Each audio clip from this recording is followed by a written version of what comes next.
There's one thing I know for certain about this fight, bro, and that's Ilya Topuria is going to win the fight. Like, you can't tell me anywhere where Justin Gaethje is better than Ilya Topuria. Like nowhere. Ilya, where is he better? Ilya is just as good everywhere, if not better. I think it's just stylistically, it's really bad for Justin. Ilya, as I said, is technically better everywhere the fight will go, and like okay, the grappling and wrestling just get out of the way. Like at some point in the fight, like Justin Gaethje will probably try to do it. Will probably try to take Ilya down just to like give him a different look or whatever. But it's not something that we like really know Justin Gaethje for. Like it's just been kind of like, and he's been able to get up when he's been taken down very quickly. But like shooting takedowns is just like a bit out of the ordinary for him. And Ilya, he's probably better than him down there too. If anyone was to get a submission in this fight, it would probably be Ilya, not Justin. Like maybe if you're thinking like a ground and pound finish, then like sure, but other than that, no, I don't. It doesn't matter though. Like it's not. Neither of them. I don't think we'll get a finish on the ground. I don't think it's There's gonna be. I don't think the fight will finish on the ground. For me, like it would probably be just. It would be as a way for Justin just to give Ilya different looks and to like slow him down in certain moments and to like not let him get comfortable on the feet and like kind of like drag the fight out because like that could give him more of a chance to win the fight. So yeah, like that's really the only like one of the only possibilities I see like Justin winning is if he does get into those later rounds, not because he has a better guess like the Ilya, but because he doesn't really like, but because because they've only gone 5 rounds, full 5 rounds once. Like Ilya with Josh Emmett and Gaethje with Paddy and Max. I guess kind of a little bit like seconds away from doing it, but again, he would have lost that fight on the scorecards. But yeah, but because like as the I feel like as the fights go on, Ilya just kind of tends to like he tends to get caught a bit more, and like we saw versus Josh Emmett, like it was a while ago, like 3 years ago, but like in those moments, like he'll get a bit lazy with his defense and like start to drop his hands after his combinations and stuff, and like after his right hands, and even versus Max too, he was doing that a lot, and Max was trying to like counter him with stuff, and Justin is just like he's naturally wild anyway, so he would give himself more of a chance going into the later rounds. So it would play into what he has a little bit, but it's not because he has better cardio than Ilya or anything like that. Because he doesn't. I think they're both equally as they're both equally good in the cardio. If not, Ilya's better. Like in a way, like I just there's not a place that he's better than Ilya. There's just not. And I've thought this since like before the freaking since when the fight was announced like freaking 4 months ago, bro. Like that's just what I think. And you also saw like saying what I was saying before, like with the dragging the fight out, like you see he'll start to get lazy with his defense and like he'll Josh Emmett got a good read for like his timing and started to get a read for what Ilya was doing more as the fight went on. So you just give yourself more time to like get comfortable, I guess, on the feet with Ilya, and Josh Emmett was doing well. I mean, I guess to survive, but he was looking like he was close to laying some counter shots, and there's some good things that were in this fight that I think are that Justin Gaethje can see and can take advantage of. But again, it's gonna take a lot. I feel because again, Justin's not gonna win this fight. I know like there's a bunch of crazy things happening in 2026 in the fight world, like, but it's not gonna happen. Like never. Like I like Ilya is saying that he's gonna finish him within the first 2 rounds, and that's the pressure that he's putting on himself. But he truly believes it, and we've seen him do it in the past. Like he means what he says. He talks the talk and he walks the walk. He's done it before. So I don't know. I don't know, bro. I think because I would say I think Ilya's obviously gonna stay on the feet. He's cleaner. He's faster. He's more defensively responsible. More defensively responsible fighter. Slides in and out of range really nicely. Um, Defends well. Deflects his opponent's right hand off that shoulder and like and will come forward, put the pressure on you. Feints. Good. Going to be looking to counter. I think he's gonna be looking to counter like Justin Gaethje's jab with his overhand rights. Slip to get on the inside. Once he gets there, he's most dangerous with those nasty body hand combinations, especially against defense. Um, Ilya should be going, I think, jab to the body, head off center. Justin doesn't really defend shots to the body well, and or really at all. Max did really well to like attack his body, and I feel like it paid dividends for him. Like as the fight went on, more and more, just slowly like slowed him down in a way. I think even timing, some of Justin's low kicks and countering off of that with like 1-2s, like he was versus Max. Um, I think Ilya's going to be the quicker guy in there, as we all know. But I feel like there's two things for me. Like I would say the uppercuts and the low kicks. With the uppercuts, obviously we all know like Justin Gaethje. Literally every time guys come forward in combination or try to land like a big shot on him, he'll like he'll dip his head down, but he dip his head down to like kind of like to the right a little bit. And guys have tried meeting him with the uppercut. Like everyone has tried. Freaking Fazeev, I think even Chandler, Patty a lot. And like guys have tried. They just haven't been able to land that shot. I think this is the fight where he's finally he's gonna pay big time for that. And but to me it's the uppercuts on both sides because with Ilya, I think he's gonna try to look to land those 4-3-2s, like slip 4-3-2s like he did against Bryce Mitchell, and then slip the jab to the inside, left hook to the body, right hand over the top. I think that's a really good combination that he's gonna go to, not only to attack the body but the head as well. I really think he's gonna test the body. I think that's gonna be a big factor. Justin goes.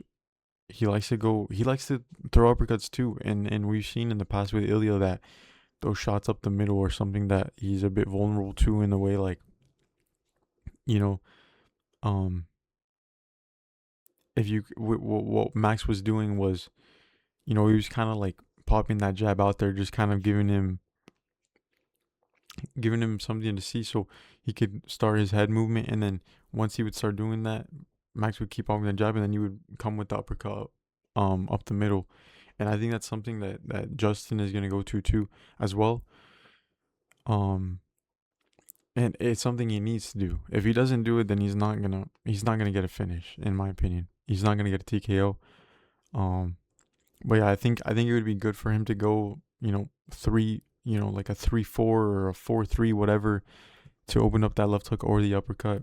You know, I think trying to land uppercuts and even knees, just anything up the middle with Ilya, because he likes to get his head movement going. And especially if you pop that jab out, just making him, you go up the middle with that uppercut or some knees or whatever.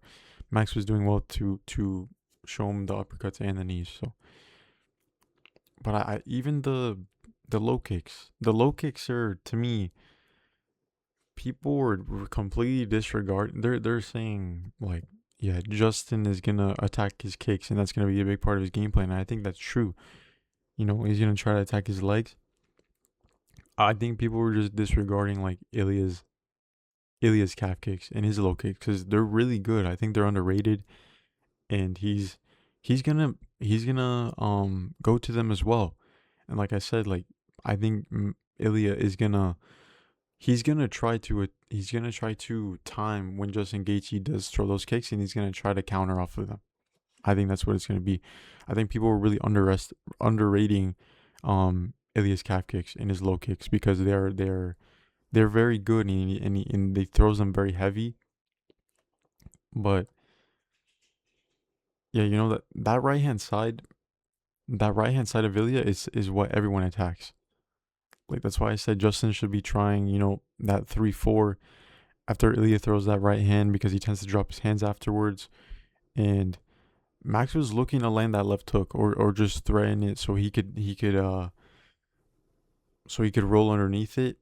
Um, but yeah, man, I just everyone attacks that right hand side because he's obviously because of that Jai Herbert head kick and whatever, and because he'll like load up on a right hand.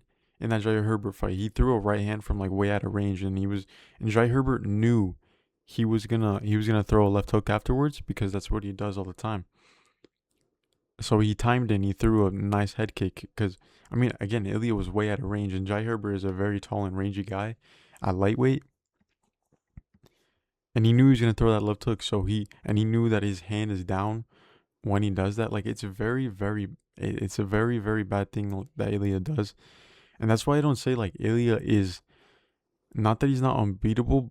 He's not unbeatable because he does have flaws. I just think that Ilya's just so good, bro. Like he's so good, but there are flaws that he has. Like that's why I say I wouldn't say he's unbeatable. Like nobody is unbeatable. Everyone has certain flaws and things that they do that can get them in trouble in certain matchups. And again, I think Justin can in moments, but it's just not the I don't know. It's dangerous. It's a really dangerous game to play. Um, to me, the only way Justin doesn't get finished in the early rounds is if he comes out like super technical. Trying to fight calculated, more calculated, and what that is like Justin being patient, like he was against Fiziev, moving on the outside, circling, keeping his distance. You're the taller guy, you gotta act like it against a guy like Ilya who's shorter than him. Be behind that a nice sharp jab. Like I know he can throw a good jab. Like I know he can. And but when you throw, you need to be ready for counters. The counters coming back your way because he's gonna try to shoot those counters. And have your backhand up because I know that like, a lot of the times Justin will like throw that long jab, but and pop it out there, and it's sharp. It's nice, but his hand will like tend to like kind of come down, and again his head is very high when he does it. But pop the jab out. You know, get his head movement going as I was saying, and then come up with the uppercuts or the knees or the kicks, whatever, whichever one. Just like don't be throwing everything with power and like gassing yourself out. Like that's another big thing. You can't be like winging shots and wide shots and like putting yourself off balance. And you got to keep everything nice and tight, sharp. Use the low kicks. Threaten with that left hook as he's trying to get in the inside, but not lazy. Do it properly. Keep it short and tight, like Max was doing. Yeah, to me, a lot of like what Justin needs to be doing in this fight is like what Max was doing in that fight because I thought Max was fighting pretty well.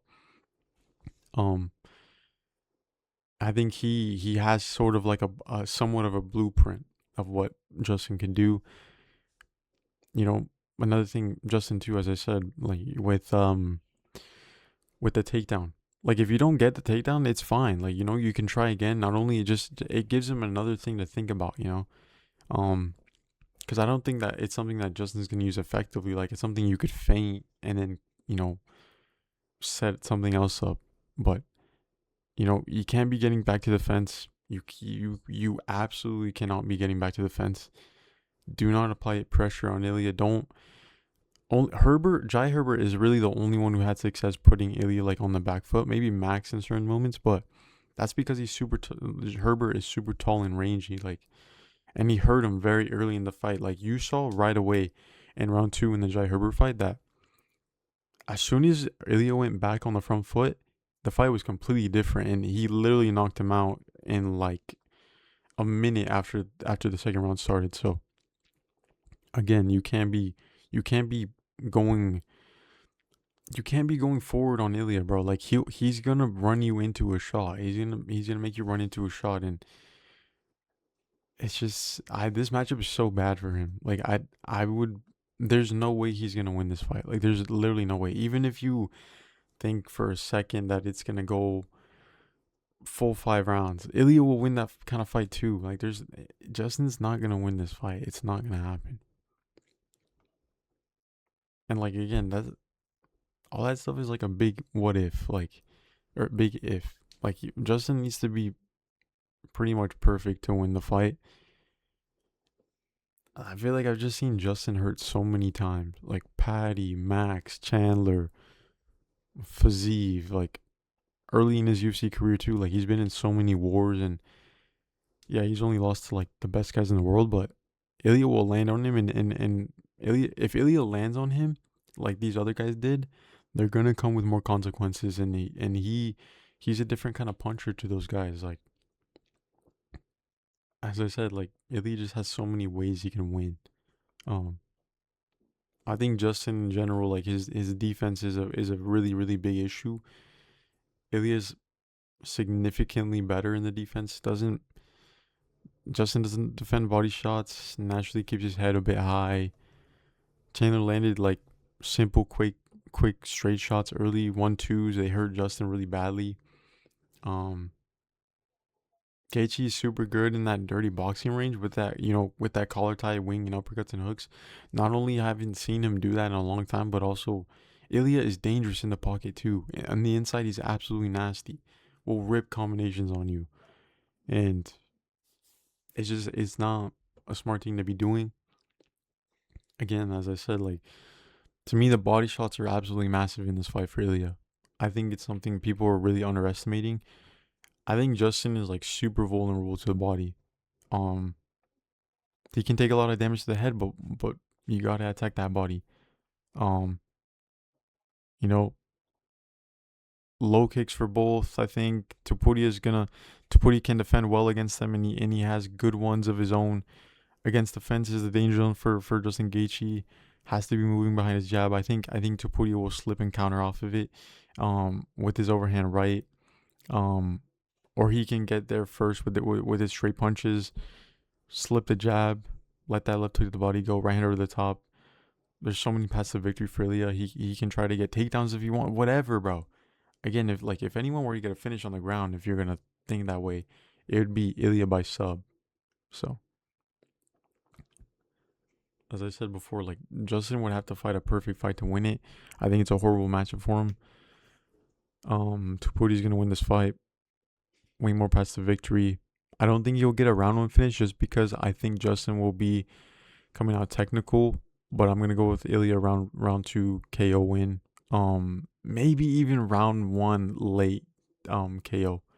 Um, yeah. Again, if Justin comes out technical round one, that he'll go to round two. But if he doesn't and he comes out being aggressive and coming with the pressure and all this stuff, he's gonna get finished in a round. I'm telling you, he's gonna get finished in a round. And I think, as I said, the factor will be the body shots. Then to open up the shots upstairs, the straight shots, the overhand right, uppercuts when Justin dips his head. I like those 4-3-2s for Ilya, like versus Bryce Mitchell. Maybe even like a body shot after that, like a 4-3-2 left hook to the body. Um, I like Justin Gaethje, man. He's a legend of the game. Um, but this is gonna end really badly, man. It's gonna end really badly again. Topuria talks the talk, but he walks the walks every time. He walks the walk every time, and he believes he means what he means, and he believes and means what he says. So, and I love Ilya Topuria, bro. Like his style is so beautiful to watch. Like I could watch that Josh Emmett fight repeatedly back to back to back. It's just such a even the Volk fight, bro. Like in round one, just so good, man. Just beautiful, really beautiful to watch. Like to me, Ilya is the best fighter in the world. Um, I just love his style. His boxing so nice, and people don't understand how high level he is on the ground too. Just because he's yet to prove it, but submitting Bryce Mitchell is not an easy thing to do. Bryce Mitchell is very underrated in terms of how good he is on the ground. So, but yeah. But yeah, the co-main, but this is the matchup. See, like this is the matchup. I think I'm gonna go with Alex Pereira to win, man. I think the move at the heavyweight isn't gonna be as big as of a factor as people think. Um, I think he's gonna move up well. I think it's gonna work well, and he's gonna be able to get it done, dude. I think he's gonna come with the pressure. He's gonna put Cyril Gane on his back foot, and Cyril. I feel both of them are a bit vulnerable when they're put on the back foot. Like against the cage, but I think Alex is better still on the back foot. He'll look for counters, like against like Yuri and Ankalaev in moments where like he'll slip and like throw that right hook, left hook or whatever. Like he looks for those things as to where like Gon kind of just like like he'll defend, he'll dip his head or he'll just like shoot a takedown on you like just to clinch you and separate or whatever. I feel like they're both like very frantic and like erratic against the cage and like defensively just kind of not great against the fence. And I think they need space to defend shots. Like Alex is very, move backward circle. Gon is very pretty much the same, bro, I feel. And when they don't have that space, it just gets kind of dangerous for them as to where they're kind of trying to escape and they don't really rely on head movement like that. So it's dangerous, and I think again that's gonna favor Alex Pereira. Um, putting Gon on the back foot. It's. I think this is his fight, bro. I really do. I think they're gonna attack each other's legs. Um, they're gonna attack each other's legs. I think if Gon that's a big point too. I think Gon is gonna he a lot of the times he comes out orthodox, but he'll switch southpaw like right away, and I think he's gonna fight. I'm telling you, he's gonna fight a majority of this fight like a southpaw. But either way, a southpaw, orthodox, whatever, you give Alex Pereira like different openings. If he's southpaw, he's gonna go to that low kick still, inside, outside, low kick, whatever, to the lead leg, or he's gonna go to that kick to the body, and it sets up those head kicks. And even if you're orthodox, he'll even worse for the calf kick, and it's. I think he's gonna, dude. He's gonna win this fight. I'm telling you. Yeah. The and orthodox again. The lead head kicks too. That's another thing. Um, I think it's gonna be competitive in the first 2 to 3 rounds. Very patient to start. Pereira on the front foot, Gon on the back foot, attacking each other's legs. Uh, low kicks and the obliques for Gon. Um, Pereira going to the body kick, both jabbing each other, head and the body. But I just think the more and more it goes, Alex will come with more and more pressure and open up more. Like you see that, like he builds into these fights, like against Khalil Roundtree, against even Izzy a bit more. Like and the more he gets you back to the fence, the more he lets go. Like he'll let go his hands go in combination against the fence. That's really the only time he lets it go in combination. I think Gon is gonna look to take Alex down, no doubt about it. And I think the pressure from Alex is what's going to draw those takedowns out. When he gets him closer to the fence, that's where Alex could look to set up the knees and the uppercuts because Gon, like in general, when his opponents come forward in combination, he knows they're gonna throw like a big shot or a combination or whatever. He or explode. He likes to go underneath and like dip his head and either attempt a takedown or just get in that clinch or whatever. Like he was doing that a lot against Francis, and that's just kind of to get himself out of danger and away from the fence. And I think that's something it's gonna be a really big part of it. I think the uppercuts and the knees are gonna be there for Alex. And those are really good weapons of his. They're really really good weapons. Um, again, like I said, I think both of their defenses against the fence isn't great. Um, I think it's gonna benefit Alex. Um, yeah, I think he's gonna win this fight, bro. I think he's gonna win. I think he's gonna win this fight. I really do. Um, and everyone's saying that like no, that Alex has never Pereira has never fought anyone like Gon, who moves as good as him, being a heavyweight. But Gon has never fought someone like Alex either. Someone who's gonna like stay in your face and chop at your legs as well. Like he hasn't really seen that. I think there's more of a resemblance in Shogun and Izzy than any of Cyril Gon's opponents to Alex. You know what I mean? I just don't see it. I I I, I really don't. I don't. I think he'll like again we bring up the pad video, but he looked pretty quick, bro. I mean, he looked pretty quick, and he's not someone that, I see people saying like he's not someone that's been known for like his speed in the first place, which is kind of true, but I still feel like in counters, like in those counters against Khalil Rountree, like he is very fast, and in combination he's pretty quick. Um, but obviously I think Cyril Gahn is a bit quicker than him, but I don't know, man. I think Alex is better. I think he's the better striker. Like I really believe that. And I don't I would I right now I lean towards Alex because you also look at Cyril Gahn in the biggest moments of his career, he's come up short. Versus Jones, he got being around. Again, one of the goats, okay. Versus Francis was a very close fight, I guess, but it wasn't a good showing from either of them, to be honest. Like both fatigued and gassed pretty quickly. I just believe Alex Pereira is gonna make history, man. I truly believe he's better than Gane, and I think he's gonna get this one done. I got Alex Pereira by, I could see either round four TKO or like a decision. I low key I'll go decision, but it's just a bit. I feel like it's somewhat kind of crazy to say decision just because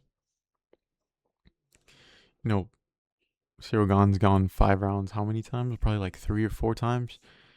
Alex Pereira's gone 5 rounds versus Ankalaev and almost did versus Izzy in MMA. Um, Obviously it has gone probably more than 25 minutes in kickboxing, but yeah, man, I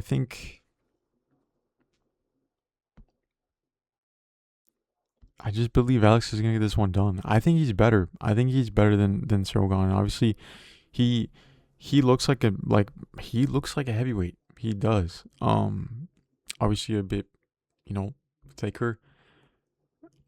He came in heavier than Cyril Gane. And I honestly think that this is a fight that Alex Pereira needs to win. And it sounds crazy to say that, but I think it's true. Like, if he were to lose the fight, where does he go from here? He's he's moving up to heavyweight now, and what are you gonna do? Go back to light heavyweight if you lose and drop all this weight to fight Carlos Solberg? Like, I just feel like it's kind of dangerous. And again, he's not getting any older, so yeah, man. But when it comes to this matchup, I think he's gonna win this one, and he's gonna get it done. I truly believe it. But it is a really good. It's gonna be a competitive fight for those first 3 rounds. Like I said, I could see like a round four TKO, just because like I think Cyril Gane is really gonna. I think he's gonna fatigue as the fight goes on. Being on the back foot the entire time and being as big of a guy as him, all that moving and circling and footwork, that's gonna tire anyone out, especially him being a big dude. And you know, I feel like in these fights, he's not on the back foot the entirety of the fight. Like he can circle and in point fight a bit, but he's not. I don't feel like you can do that in a 5 round fight against Alex Pereira. Like you will gas. Like he's gonna stay in your face, bro. Like. And I think he's gonna get it done. Like I said, I think those uppercuts in the knees when Cyril Gane is trying to get a takedown and stuff is gonna be important. And even if Cyril Gane does get him down to the ground, which I think he's gonna try to implement grappling. Alex does really good. Like, yeah, he'll probably get taken down and maybe lose a round because of it, or he'll lose a majority of the round. But he always gets up. Like, who's been able to really control him? Like, I know Izzy did a little bit in their first fight in them in the UFC, and I know Jan was able to keep him down for a little bit. Ankalaev a little bit, but not for long periods. Not for long periods. Like maybe it was around max, but other than that, not really. And Cyril Gane, both of his losses have come from the ground. It's not like as if it's something that he obviously known for. Like he'll do things where like he'll jump, he'll hooks, he'll attempt subs on his back or whatever. So maybe he'll look for a submission, but I don't think he'll catch Alex in one. Like I really don't. I think Alex will be able to get up back to his feet or defend the takedown entirely. Um, it's not like as if Cyril Gane's takedown entries are the best either. So yeah, I think Alex Pereira is gonna win this fight, and he's gonna become a 3 division champion, make history in on a massive card, and yeah, man, I can't wait. I think it's gonna be really really good fight. This is the matchup. This is the best matchup on the card. I can't wait for this one. This one is gonna be amazing. So yeah, the Sugar Show is back, boys. He's back. Sugar Sean O'Malley, former champ, coming off the win over Song Yadong, looking to get a big win on this big card, push himself closer to that title contention. And who knows, man, maybe like a vintage win, Sean O'Malley win will get him that opportunity immediately. Sean, we all know, is one of the best strikers in the world. Technically, really beautiful to watch. His footwork, angle changes, pulls in and out of range, fluid movement and stance switching. Comfortable from both stances, good at circling, fighting on the outside, could do it all day. Has different feints and baits. Has hard to get a read on, tall and long for 135. All kinds of kicks, knees up the middle, great combinations, quick straight punches, quick counters, fast, accurate, incredible timing, and has KO power in his hands. Only really seen Sean O'Malley hurt versus Piotr Jan, and maybe at the end of the second Cheeto fight when he was hurt to the body. But again, both of those guys were strikers, and all of Sean's TKO wins have come within the first 3 rounds. Eamon Zahabi on a 7-fight win streak. Last win was a split decision win over Cheeto Vera. Before that, had a win over Jose Aldo. His last 4 fights have been decisions. This is the biggest and hardest fight of his career so far. Could arguably be the biggest upset on the card if it were to happen. There's some people that I seeing all the time, like 17-1 with Ilya and stuff like this. I don't see anyone doing that with Eamon Zahabi. I think Eamon Zahabi winning would be absolutely crazy if you find a way to get it done. But he's the only Canadian fighter on here. At 38 years old, this is a massive spot for him. Trains alongside his brother Faraz Zahabi at TriStar, a gym with a lot of history. Zahabi has this weird, awkward style, very twitchy, and a lot of constant movement. Kind of a workhorse in a way. Good cardio, can stay on you with that pressure. Or he could circle on the outside. Usually starts his fights by like circling, at the start just to get a read for things. Keeps his shots very simple. Doesn't throw anything crazy. Will switch chances sometimes. Really only lets his hands go in combination when he has you against defense, and will attack your body as well. He does well to like slightly get his head off center and block with his arms and parry shots. He has that dog in him. If he's down in a fight, he's gonna give everything to try to win in those last moments. So yeah, only we've seen that dog versus Jose Aldo when he was hurt really bad, even against Cheeto a little bit. So only been finished once in his career. TKO it was a TKO in the second UFC fight in 2017. Doesn't really attempt takedowns, but he might in this fight. But it's not his game. I'm gonna go with Sean O'Malley to win a decision. I could honestly. No, I'm gonna go with a round 3 TKO win, because I do think at some point Eamon Zahabi he's gonna get hurt again. Like he's been knocked down and hurt badly in his last 2 fights. Like Aldo caught him in round 3, caught him with a straight right hand, wobbled the legs, and then was dropped by a follow up knee. And then as he was getting up, Aldo threw a kick to the head and dropped him again. Zahabi was stumbling around the cage, but he recovered well. He was very tough. Versus Cheeto in round 2, landed a sharp jab to the face and dropped Eamon Zahabi. He was all over the place, but again recovered. A lot of the times when that happens in Sean's fights, when he gets guys hurt, it'll be over. So yeah, in general, I don't think Zahabi is going to be able to even get near Sean O'Malley. Zahabi will probably try to attack the legs, but I don't know how he's gonna do it when Sean's constantly moving. Sean's gonna be on the outside, keeping his distance, using his kicks, feints as always, and I think that is what's going to mess up Ayman Zahabi. He's going to be hesitant and biting on those feints all day. Sean's hard to get a read on, and guys really struggle to do it in 3 rounders. Sean's gonna go to those straight shots, the jab, the quick 1-2s, 1-1-2s, lead with that right hand switch stance. Whatever, whichever one. Those shots have been what Ayman Zahabi's been hurt by. Those nice straight shots. Like, what is Zahabi gonna do? You aren't gonna beat Sean on the feet just with your cardio, and it's not as if he hits super hard or anything. Like he did KO Arichi Long, but again, there's significant levels in competition, and O'Malley has fought the way better opposition throughout his career.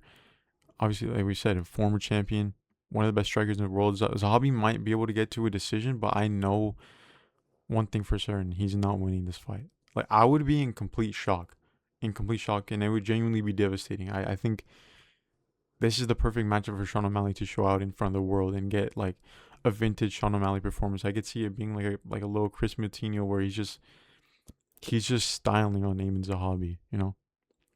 But yeah, Sugar Show, let's go, Sean. It's your time, and he's gonna make it 2 in a row. Let's go. Josh Hoke versus Derek Lewis. Obviously Hoke coming off a massive win over Curtis Blades, crazy fight. Now finds himself in another massive spot. Been attacking everyone this week again. He made that press conference entertaining, bro. Like, if he didn't do that, it would have been kind of just average. But again, it was weird. But it's just that line to Ilya at the end was that was fucking awkward as fuck. But yeah. His last fight was his first ever time going to a decision. All of his other wins have come within the first 2 rounds. And we know Derek Lewis has the record for the most KOs in UFC history, I believe. Yeah, man. I think I'm gonna go with Josh Hoke to win by late TKO in round 1. But he cannot be rushing the way he was versus Curtis Blades, because that gives Derek Lewis a massive opportunity. He'll be a lot more patient at the start.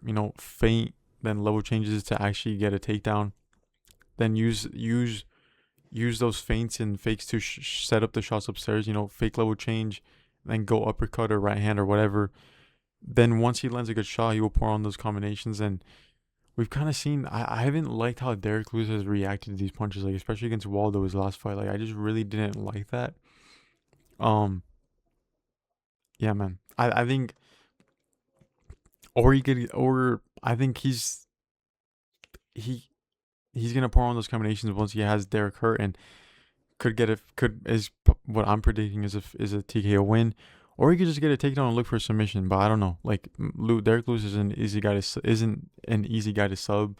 DC was the only one to do it, and Josh Hoke hasn't gone a submission in a while. So I think he can win this fight on the feet anyway. Once again, the speed and the well-roundedness will get this one done for him. I want Derek to win this one, though. Okay, the card is literally about to start, so I gotta make these ones quick. I'm gonna go with Mauricio Hufi to win by round 1 or round 2 TKO. I wanted to back Chandler here, but I can't. I think Hufi is too good of a striker and super accurate, and he's gonna find a counter punch or a shot, whatever, when Chandler is trying to throw those wild shots. And I think at some point in the fight he's gonna hurt him really badly, and I think Chandler is gonna look to take him down. He should anyway, but yeah, try to make it more grueling, I guess. But I think Hufi's gonna win this fight. Bonico Dalkis. I'm gonna go with Bonico to win the decision, but I think it'll be pretty good and competitive. Diego Lopez, Steve Garcia. I'm going with Diego Lopez to win by decision. I think it's a good matchup. My boy, he's gonna get it done on the White House lawn. Vamos. And yeah, I could see a submission, but I'm gonna go with the decision. I think it'll be really good. They're gonna have their moments, but yeah, I think Diego Lopez is better than Steve Garcia, but I like Steve Garcia. But yeah, man, thank you guys for watching. I'm sorry. Peace.